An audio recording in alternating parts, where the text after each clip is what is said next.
विश्वरत्न महामानव डॉक्टर बाबासाहेब आंबेडकरांनी रायगड महाडच्या भूमीत 14 तळ्याच्या पाण्याचा सत्याग्रह करून अस्पृश्य समाजाला पिण्याचे पाणी खुले करून दिले। या सत्याग्रहाचा 98वा वर्धापन दिनानिमित्त 14 तळ्यावर राज्य आणि देशाच्या कानाकोपऱ्यातून मोठ्या संख्येने अनुयायी दाखल झाले आहेत। या ऐतिहासिक व क्रांतिकारक दिवसाचे महत्त्व जाणून रायगड पोलीस अधीक्षक सोमनाथ घारगे यांच्या मार्गदर्शनाखाली 14 तळ्यावर महामानव डॉक्टर बाबासाहेब आंबेडकरांना पोलिसांकडून मानवंदना देण्यात आली।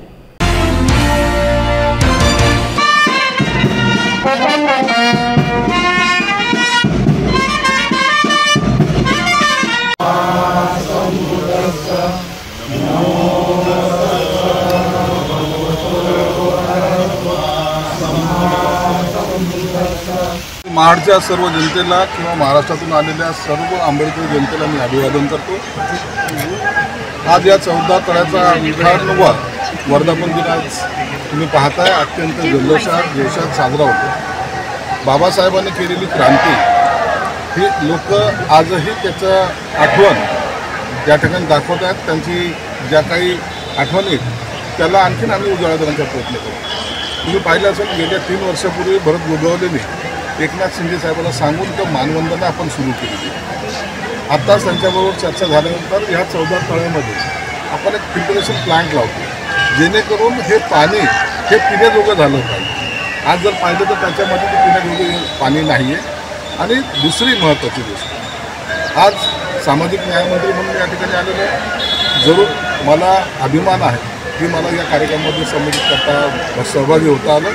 आता आम्ही त्या भीमसृष्टी निर्माण करण्याचा प्रयत्न करतो। त्यासाठी जी निधी लागेल ती माझ्या खात्यातर्फे मी देणार आहे। त्याबद्दलचा हा वेगळा विचार, औरंगजेब हा राजा होता, दृष्ट राजा होता, क्रूर राजा होता। त्यांनी अनेक मंदिरं असतील, महिलांची इज्जती असतील आणि शंभूराजांचा हत्या ही त्यांनी केलेली। आणि अशा पापी लोकांचं किंवा अशा हिंसाचारी राजाचं इथं आपल्याला अस्तित्व नव्हतं। तुम्ही हे समजून घेत नाही।